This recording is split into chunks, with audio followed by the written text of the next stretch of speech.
you have to love this to be in this business right now, right? Do you guys all love this business? Yeah. Oh, I need to have a little bit more love than that. Do you guys love this business? All right, thank you. All right, so we're gonna switch gear a little bit. So now we're gonna go to, how to develop amazing marketing strategies and plan for your luxury market. So I'm gonna have Jeannette, Brittany, Elizabeth, and Sandra to come up, please. They all handle in the luxury market, so that you get a little piece of each of them, their take on what their marketing strategy is. I'm gonna sit down. You can sit where you're whatever. So first we're gonna start with introduce yourself. If you haven't been on the panel yet, none of you guys have been on the panel. So introduce yourself, just do 30 seconds. Where you're from, what your market cover area is, and talk about maybe your average price point also. Okay. Hello, I'm Jeannette Spinelli. Good to see you. My business is in Austin, Texas. We have a 15-person team. Our team's average price point is about 1.2. Mine, when I did sell, was closer to 2.4. We've been in business for 25 years, and we've sold $3 billion of real estate during that time. Hi, I'm Sandra Rathie. I'm from sunny Southeast Florida, so think Fort Lauderdale, Boca, Miami. I've been in business for 15 years. Our average price point is about $650,000 because we do from mobile homes to mansions and everything in between. I have a team of about 12 agents. We just added another 5, so hopefully next year will be even bigger. And we focus on the listing side.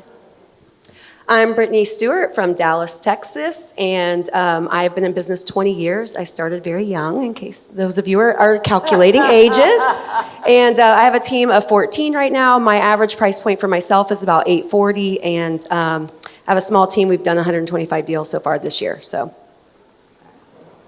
I'm Elizabeth Winterbottom. I have a fabulous team of 3 that is all here today. Woo! Andy, Soloway, Nicole Bradley, and Debbie, right? Could you please stand up? We're all here to support Simon and learn from all of you. We work in short hotels, so it's easy for us to be here. And I didn't get the memo that we're supposed to say how much volume we do. But we have a great business and we love it, so. Do a lot of volume. Just your average price point.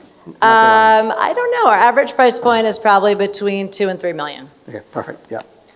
So this is to everyone. So what unique value proposition that you provide to appeal to your high-end sellers and buyer? Can we go first? You can start. For us, it's really our admin and our support staff in the back. I made the decision about 10 years ago that I would forego some profit at the end of the year in order to have a very well-oiled, high-touch machine for our luxury business. So we have people that are administrative partners that have been with us for 10 years, some 5 years. The clients really know them, and they just provide very focused service with those clients. And in our market, I know every market's different, but in our market, sometimes a marketing person, let's say as an example, serves 250 agents in the brokerage. And we have 2 marketing people that just serve our team. And we have countless examples of that. We can execute things like departure service and arrival service for our sellers and buyers because we have the labor and we have the expertise. So we invest a lot in talent, and most of our competitors, they might have an assistant or a marketing person, as I said, for the 200 agents in their brokerage, but they just can't compete with the talent and the attention. Sandra, what about you? I would say we focus on 2 different things. The first one being the expertise and the knowledge. Because of the territory that we cover, we're pretty highly concentrated. So we'll have the highest number of sales in the markets that we're in. And so that's an easy way to get people to trust you because you have so much experience. Like we can talk off the top of our head about the house on 123 Main Street, the house on 48 Frank Street, whatever it is, like we know the whole market. And so it makes it a lot easier to get people to trust us because they understand the expertise. And then second, I would say our concierge service, that we'll do everything from start to finish. If we have somebody who maybe they're in another country, we'll take care of everything from the beginning to the end, getting quotes, getting labor set up, getting all of the property sold, all of the personal property sold or donated, whatever it takes, we're gonna do it. We're gonna roll up our sleeves and just take care of everything so that they don't have to worry about any of it. I think that in the luxury sector, one of the biggest things is typically they're looking for the exchange of time, right? They have the money, so we try to offer, and you can hear along the panel, they've all notated this, is that we're trying to make sure that we can have them press the easy button. So whatever that looks like to them, whatever they're looking for, you hear all the concierge services, I think that that's great, but I also think a good value proposition is being relatable. I think, in the luxury division, I've done several NFL athletes myself, sold and purchased properties for them, is that they're so used to being told yes, yes, yes. I think that they respect us sometimes when we actually tell them the truth and how that is going to help them in the long run, save them time, energy, and make a great investment. I think not sure I'm answering their question correctly, but I think in the luxury market, we know that we are up against many other amazing agents. We have to compete against Simon. We have to compete against Debbie Ripka. We have to, in this room alone, Jody and Joanna. We've got so many other people. And what we want to do is just differentiate ourselves. I know that I am no longer young with little kids in the school system. However, I'm older with more experience, some of these people. Some of the teams are huge. Our team is small. We focus on making sure people know that. I say, you know what? When you call my team, you're going to get me, and I'm going to be there at every single meeting. Yes, we probably do all the same things, but what we want to do is differentiate ourselves. We have to make sure that people know what our value is. It also comes with, who they think you are is who has to show up. So I'm branding myself every day. I have to always kind of put off the same thing, whether I am wearing jeans and cowboy boots or whether I'm always in this outfit, whoever you are. I have a good friend from college who always wears her orange glasses, and I laugh with her are you Sally Jesse Raphael? But she's like, that's my image, and that's what I'm going with. So we want to make sure that our brand and our image is always luxury. Our website's the same as our marketing materials, is the same as our social media. And when we show up, we know that we're going to show up looking professionally dressed and bringing the luxury marketing package. That makes sense. Brittany, what digital platform or any luxury publication do you use to attract buyers? I am a huge fan. I'm at EXP, but EXP Luxury. It's the old school. For those of you that don't know, we just acquired Lux VT. They've been utilizing it for quite some time, so I was a little dumbfounded by the announcement because I've already known that.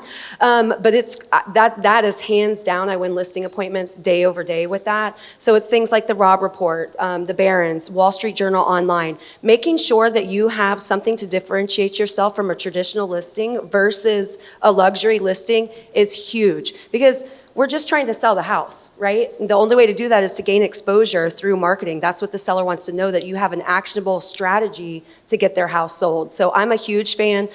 You can still use Lux VT for those of you that aren't in the EXP Luxury.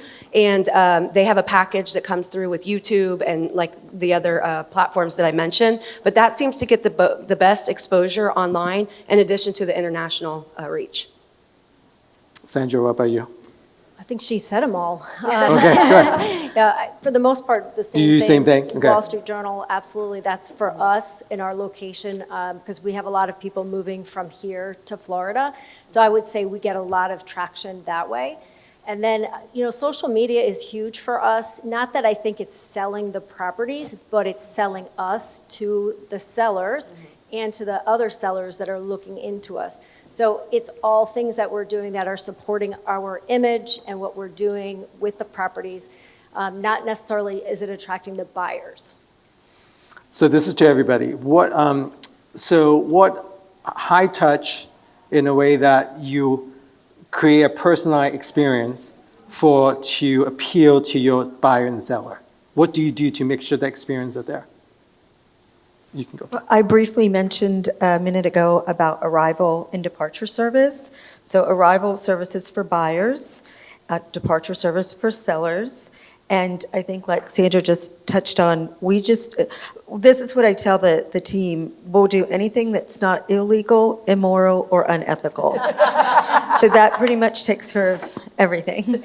And you do get asked to do a lot of crazy things, but we just packaged it up with a nice little term, arrival service.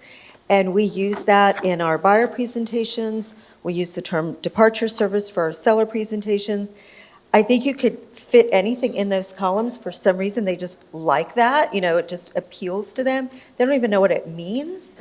But what it can mean is, we have an intake sheet. We start working with the client, asks a million questions, I think, but people answer them. So when they go to move in, the buyer goes to move into the house, for example, their refrigerator is full, not just with water and a candy bar, but exactly what they like, exactly what their dog likes. We will put together a whole menu of, here's the vet, here's the groomer, here's the dog walker, everything is curated with them because we listen, which I think is your most powerful tool. I love that. Fill the whole refrigerator. Yeah. I got to remember that. That's a good one. So for us, we focus more on the listing side than the buyer side. So everything we do, we really concentrate on the selling side or the listing side. I don't know how it said that, but on the listing side. And in doing that, we're really taking care of everything for the client reminding them of every step of the way. I think that's one way that we really differentiate ourselves is we are sending them an email telling them what's the next step. We're calling them, telling them what's the next step. Maybe we're even sending a text message of what's the next step, because we don't know which way each client is best at communicating. And while they may tell you they want to hear it one way, they actually receive it better another way. So we make sure that we hit them with all the different methods of communication, and that way at the end the anxiety is reduced and the stress level is gone. Nothing further than what they said. I think taking a page out of Jeannette is being very humble up here for you guys. She does an awesome job of concierging that. And I just focus on whatever the client needs, trying to press that easy button. Vendor relations. One of my favorite things to do is chef-prepared meals for the first week when they move in. We have a local kitchen. It's very inexpensive. They love it. It makes an impression of them. So I'm just trying to figure and hear those little tidbits that's going to make an impact so that they'll remember me afterwards. But I'm really focused on acts of service when it comes to luxury. That's amazing. I think everybody's saying sort of the same thing, but I'm taking notes also. This is awesome. I think the one thing that at the luxury level, we're dealing with lots of, masters of the universe people. They're excellent at their jobs, and that's why they have a luxury home. And I meet with them, and I, acknowledge their, amazing success in whatever they've done. And then I say, you know what, you're good at your job and I'm good at my job. And now you can just not think about this because me and my team have you. We've got this from start to finish. If you have a question, call me. I turn my phone off at night. So if you wake up at 4 a.m. and you want to leave me a message because you don't know, feel free to do it. And we got you, 24/7. And just be confident. We've been doing this for 23 plus years. I can name you, 50 homes in the neighborhood that we have done an amazing job for. You know that you can trust us. We do the best job. We do it right. And, you're good at your job now. Leave this to us. So I think that kind of, back to make it easy and be we're in charge. We're not kowtowing to you just because you have a $6 million house. You should actually be now I'm handing this over to you and I'm going to sleep at night because I know that my listing is in good hands and I don't have to think about this because the absolute best person or team is in charge of it. So Jeannette, what do you do using storytelling to promote your listing to tell the history, the backgrounds, and the design of the property? Well, I'm very fortunate. Our listing manager, who happens to be my daughter, has been with us for 10 years, and she's a bit of a master. But as we've grown, we've had to utilize leverage, like some people up on the stage have spoken about. So we still have her do some of it, but what we like to do is we hire a professional copywriter. We just believe that we can't get good or be good consistently at a high level, so we will spend the money to bring in a professional, particularly for some of our higher end properties. Now, in Texas, we don't have a lot of old things. I also live in Nantucket. We have homes from the 1800s, so it's a completely different kind of thing. But in Austin, the copywriter and Taylin, my daughter, the listing manager, will go through the house on FaceTime together. Taylin and the agent, the listing agent, will have a conversation with the copywriter.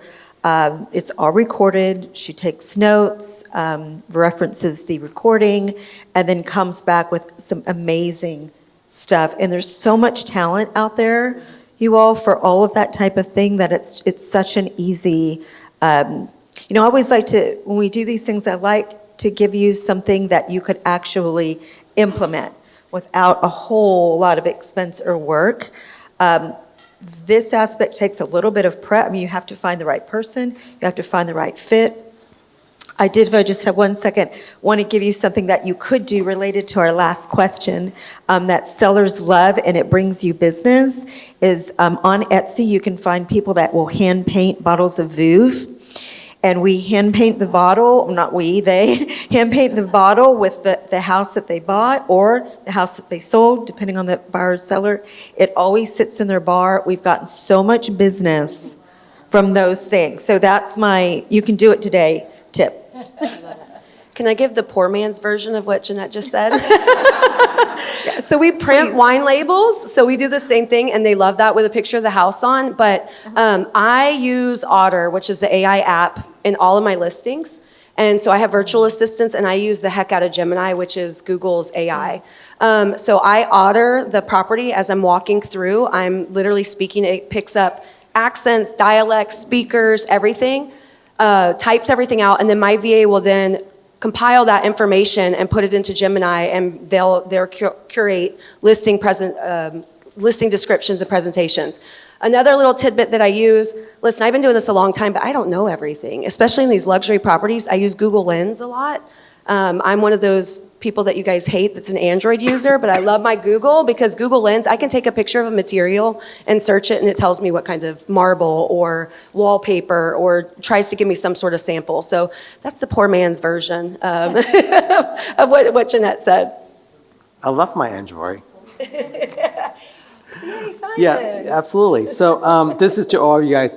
How do you position yourself that you're the trusted expert in the luxury market? I can take that one. So for us, and I'm going to talk a little bit more about this later, but we do a lot of geographic farming, which they're seeing my information over and over and over. So they know me. They feel like they know me. I've been in their house, even though I haven't been in their house. I'm in their house every month, and so they feel like they know me and trust me. Additionally, I co-authored a book with Michael LaFido. If anybody knows who he is, he's the luxury certification program. And so we actually take that book. My agents, when they go on listing appointments, they'll take the book, and we have a little bookmark marking my chapter, and I think that gives instant credibility to my team. That makes sense. Elizabeth, how about you? I can't say exactly what it is we do, but I kind of feel the same way. Sometimes I'll be at Starbucks and people will be like, "Do I know you?" And I'll be like, maybe not, I don't know, maybe, I'm not sure. But, then people will be, other people will be like, "Oh, I haven't seen you a long time, but I feel like I see you every day because I see you at the train station, or I get your stuff in the mail," or, you don't really ever quite know where people are seeing your materials. But it is important to be kind of always sort of omnipresent with your consistent message. I would say just the most important thing, we all know, we hear it at any one of these conferences, but it's so true, just being consistent and being, like it has to be the same quality message again and again and again. So I feel like that's sort of what we bring to the table. And then when we show up at listing appointments, it's the same thing. We are authentic, and that's the most important thing. Whoever you are, just that's who you are, and just, help them. Whoever said earlier, if the thing was EQ person, if someone has a problem, ask them what it is. We don't know when you first walk in. Are they upsizing, downsizing, getting divorced, moving to a second home? So just kind of like being quiet and asking them the questions so that we can help solve their problems. We always say in our ads, let us help you with all of your real estate needs and dreams. So whatever it is, you need us to help you get to the next place, up or down, we're here to do it. And if I could add for us, we take a very serious approach from a financial perspective. So we always tell our clients that our job is to earn our seat at the table alongside your stockbroker, your estate planner, your attorney, your CPA. We know that our clients have a lot of their net worth tied into one or two or more properties, and we want to be part of the overall, a more comprehensive, holistic conversation with all of their advisors, so we can get called into like the yearly meeting that they have with their financial planner, because it all connects. So that's our mantra, is we want to earn that seat at that table alongside all of your people, and that immediately elevates you and differentiates you from not a salesperson, but to an advisor. Absolutely love that. So to wrap this up, each one of you guys, if for the audience who hasn't done a luxury listing or they just started, what is the best advice you can give them? And not to repeat, each one is going to have something different. So Sandra, I'm going to go second then. Sandra, and then Jeannette, and then Brittany, and then Elizabeth. Well, I'm going to cheat a little bit, and I'm going to say, whatever it is that you do it at a super high level and do it consistently. But you have to pick what that is, what the thing is that you're good at and that you'll be consistent at. I might be great at farming, you might be great at social media, or you might be great at networking with people of high net worth. So you have to find what you are good at and comfortable with, and that you will continue to do over and over and over. Consistency is the most important thing. I'll make mine brief. If you're getting into the luxury sector, if that's your goal, you really need to focus on the depths of those relationships and not just accumulating more of them. I think not being intimidated. A lot of people that are wealthy or in the luxury division, for me personally, are new money. They're social media influencers, they've got, are playing for the Cowboys, things like that. Don't be intimidated, educate yourself, show up as that advisor, and really walk the walk if you want to do the luxury. I wish I had some more high-end clients, but we have a lot of luxury sellers for the most part, and we have a few luxury buyers. But for the most part, I think it's the same thing. Really just saying, like, we are the expert in this field. And I like the term, take the seat at the table with your other advisors. So you want to have that gravitas. I'm here. There's a reason you called me, and it's because I'm going to take great care of you, and I'm going to do my job. And, me and my team say it every day. Like, our job is just to do our job and do our job well. And I think that is, all of us. If you're running a good team and you're doing a good business, even if you're an individual agent, you know what? It's not that hard a job, but you have to actually do it. And I think when we do it again and again and again, we get the referrals and we get the confidence from the different, clients, and they will pass on our name and they will say, they did an amazing job for us. And that's what we want, all of us. And that's how we, continue to do good business 20, 30 years later, so.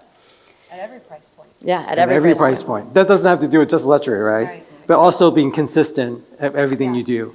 And I think too, people often ask, how to get into luxury, and we were joking about it. Everyone wants to join your team and get in luxury. And I encourage people too that it's okay to not start at luxury. It's okay to sell and take listings just set the intention that you're going to gradually increase your price point. Put yourself in the room with people, raise your financial thermostat to surround yourself around the potential of luxury. But it's okay.